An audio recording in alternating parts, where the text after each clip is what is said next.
Yale has a very strong interest in moving in this direction, largely led by Joe Handelsman, who's really been at the forefront in biology in some of these, pushing these new teaching practices, and also Harvard. So we know that our institutions have done some great work. The issue now is how do we get them to take this further and then even make this grow more widely. Problems. Well, I'm not going to go into STEM completion rates too far because you already know that keeping students compared to students in keeping students in science compared to other fields, there's a much lower retention rate. This is something, though, that when we looked at really did trouble us, and that is that the research universities, our universities, do not produce as many STEM majors as other universities in terms of, and particularly students that go on to get graduate degrees in STEM fields. So this is an analysis we did that looked at the Oberlin 80 colleges, the AAU universities, and then other very high research universities. And what we found was that we're actually, in terms of students that go on to pursue a graduate school in science, we do not do as well as the liberal arts colleges. Now, you would think we're in a research university, so shouldn't we be encouraging students to go into these fields? But the reality is, for every 100 bachelor degrees awarded, you look at the production of graduate students from the Oberlin 80 colleges, they produce about 3.5 graduate students in STEM fields who go on to get STEM degrees versus AAU institutions just a little bit over 2, and then other research universities just over, an average of 1.5 students. So this is something that we want to try and change, because as the research universities, the people who need these students both to teach but also who do a lot of the research, we feel we should be doing better. The other thing we know is these evidence-based teaching methods, even though we know they work, they're not adopted. So one of the questions is, why is it happening? And we have some ideas, and those are what our initiative are aimed at overcoming. The other thing is that we know that teaching, and not only teaching, but learning. And by learning, I mean, does a student who comes into a class from the time they start learn by the time they finish? It's not, are not effectively evaluated. They're certainly not rewarded. And so that's something we need to overcome. So let me talk a little bit about the key components of the AAU initiative. We had 5 goals when we announced our initiative. The first is to develop a framework. The second is to initiate demonstration projects. We want to look at that issue of incentives for our faculty to actually use these teaching methods and how we might change those incentives, and then promising practices. So let me go through each one of these a little bit more in a little bit more detail. So what is a framework? And what do I mean when we talk about this in terms of our initiative? What we're really talking about developing as a first step, and we're in the process of doing this now, is a menu of evidence-based practices that can be used to improve STEM teaching and to measure these improvements. So it's really taking the practices we know to work, putting them in a rubric, and then allowing them to be used by campuses. And I want to stress that, at least for the AAU initiative, this is really about how faculty teach. It's about pedagogy. So it's not necessarily about curriculum. We don't feel we're experts in the things you need to teach in chemistry, or the things, what should the curriculum be, what should be the core curriculum for those disciplines, but there's certainly similarities in what we know to work in terms of the practices and how students learn and how to teach effectively. The other thing, though, in talking to our technical advisory committee, which is composed of both experts in disciplinary-based STEM education within particular fields, but also then research, top-notch faculty who've taken a real interest in teaching. They said you can't just have the pedagogy. When you think about the framework and you think about what institutions need to change, you've got to look at both the support systems for faculty to institute change, and then also those incentives. And that gets down to issues like what's recognized in tenure and promotion. So our framework is also building in those pieces. Who's the framework designed for? Well, several different audiences. First and foremost, faculty But then we're also, since we represent the presidents, we're aiming it at them as well as provosts and the senior administrators at our institutions. But at the core of all of this, we feel the departments are central, that you can only get change if we influence departments. And that's critical.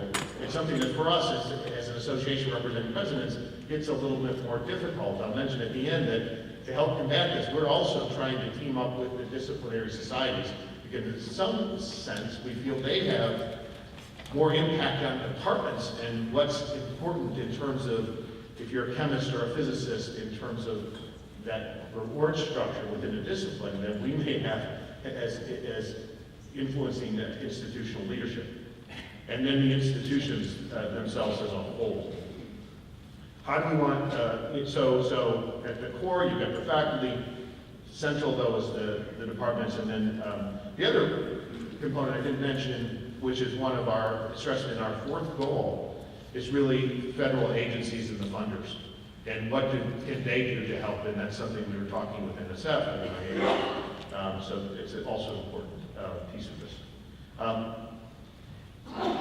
The framework, we hope, will be used in several ways to improve teaching and learning in the classroom, to coordinate classes within the department, to actually get people within a department talking about what the learning objectives are across the whole set of introductory courses for not only their own departments, but amongst different departments, to make sure there's not duplication, or to make sure there's an understanding of how those different things are being taught across different courses and across different disciplines. And then to determine how broadly evidence-based techniques are being used. So we're going to start from the very beginning and require those institutions that are participating to collect baseline data and really start to see if broad-based implementation of these techniques actually has a difference, for instance, in helping us to retain students in STEM fields. So, what's our hope? Well, out with this type of teaching, and I particularly like the last one. We don't want people sleeping in classes. We want a new approach, students talking together, learning from each other. We know that students actually learn more when they talk than when they are talked to. This is the notion of flipping the classroom, taking a lecture outside, doing homework inside the classroom, facilitated by an instructor, not just being lectured to. And if you haven't seen it, there's a great video actually that I like called Professor Dance a Lot. You can search it, and it basically shows a dance instructor who's teaching all the dance steps to his students in a big lecture hall, shows them on the screen, does it, by the way, he does his dance steps, but he's behind the podium so you can't see any of them. Then they have the final exam. And guess what? None of them can dance. And this is often what we ask students to do after they take a lecture in physics, is can they really apply what they learned? And I think it gets to the point of, again, what we need to change, how we need to go. Also using things like clickers, interactive technology, and I think we've heard a lot about MOOCs. That's a huge, everybody's up in, what are we gonna do about MOOCs in our institutions? But I still think MOOCs is nice, but everything online, there's gotta be that interactive piece, because frankly, that's where we learn, and this is what's unique about where we're trying to push our institutions. The goal 2 of our effort, okay, once we have a framework, is let's go out and test it at a few of our universities broadly. So we hope to sign up about 6 to 8 institutions as demonstration sites. I'll talk a little bit more about what we're going to ask of them, but the hope is that they're going to work to improve the quality of learning in the STEM classes, determine how evidence-based teaching practices are being used, measure the effects of using improved teaching methods on STEM and non-STEM majors. We think, again, that these new approaches, if implemented broadly, and one of the problems we have, we've never really had institutions that have implemented them broadly. There's a class here, there's a class there that use these techniques, a faculty member here and there. The problem is if you don't do it broadly, you don't get the full effect. In fact, some of the evaluations from students even come up more, negative because they're not used to that approach of teaching. So this will be a chance, a real experiment as we get our institutions on board to see how these really change things. So I mentioned the demos. What are we asking of our institutions to be a demonstration site? First of all, we're asking the presidents and chancellors to publicly make a strong commitment that they're going to institute these practices. That also involves providing money. It's not just saying we want to do this, it's actually stepping up to the plate and putting in institutional resources. Because we don't want these demos to go for the years that we provide a little bit of seed money and then disappear and not really have seen institutional and cultural change. So we want at least 3 departments involved in each of these demonstrations in STEM fields. We want to ensure that they're respected senior faculty in each of those departments who have signed up to be engaged. And by respected faculty, certainly that means we need people who understand the education piece, but we need people who are respected for their research, who care about the education piece. And so that's going to be a component. And then they have to sign up to do the assessment that we're going to want to evaluate how things are going on their campus and what we're learning. So the third and fourth goals of our initiative were really aimed at incentives. And so the first set of incentives and as well as barriers is institution. And one of the things we want to look at is how can we change the incentive structures that exist. And this again gets down to departments, it gets down to tenure and promotion. What are you evaluated for in terms of effectiveness? And of course we know that there's an overemphasis on research. And in fact, one of the things I've learned in talking to people is that oftentimes even if you want to evaluate a potential, in the promotion and tenure process, even if you want to evaluate someone for their teaching, oftentimes the information isn't even included in the packet to do that. Or if it is, it's based upon student evaluations, which we also know that students aren't necessarily the best ones to evaluate how much they learned in a class.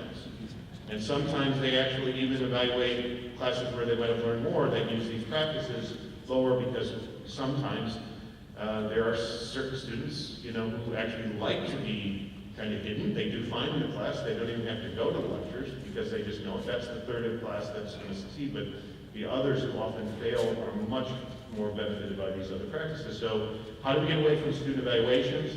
We're actually working with a group of Cottrell scholars